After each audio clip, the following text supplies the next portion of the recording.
Some windows glow longer than the rest. Some rooms stay lit even when no one's home. Maybe it's hope. Maybe it's a memory.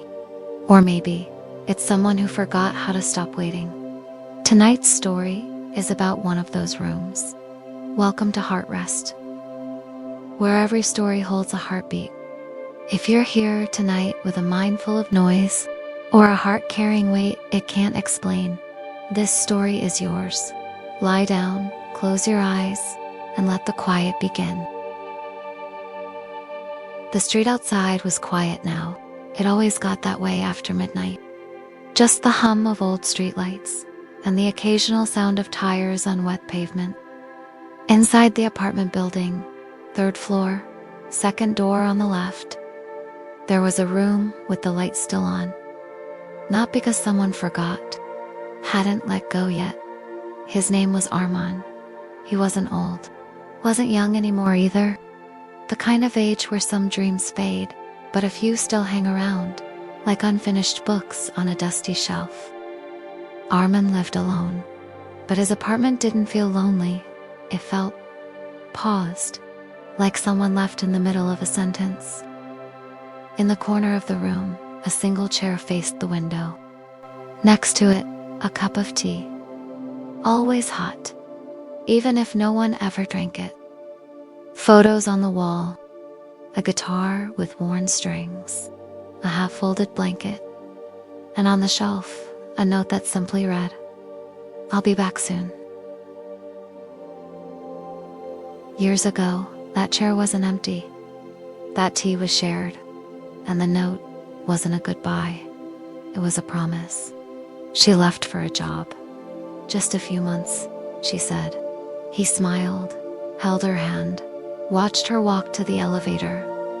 And every evening since, he made 2 cups of tea, one for him, one for her. In the beginning, he'd call. They'd laugh, share photos, talk about the day. Then the calls slowed.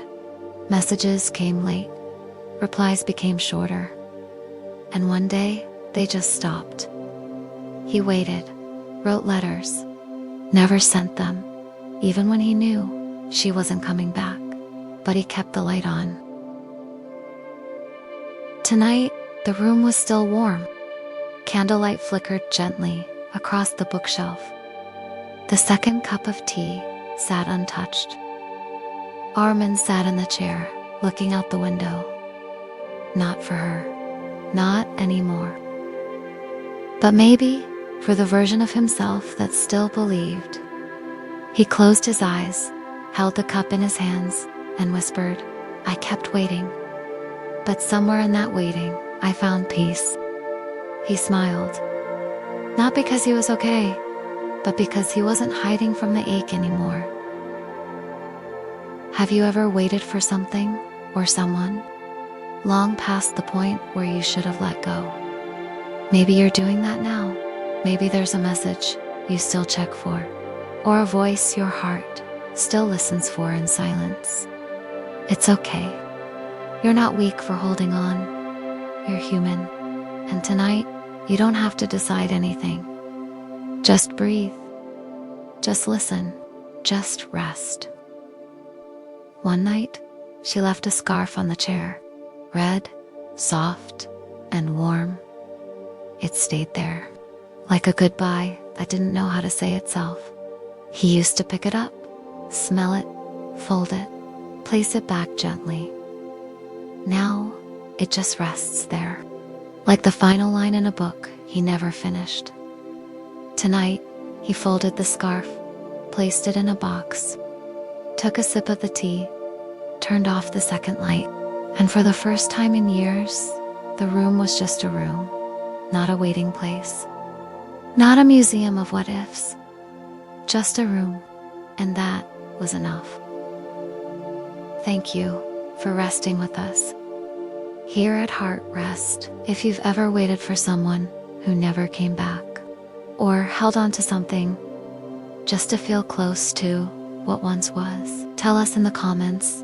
You're not alone in this. Someone out there reading your words might feel a little less alone too.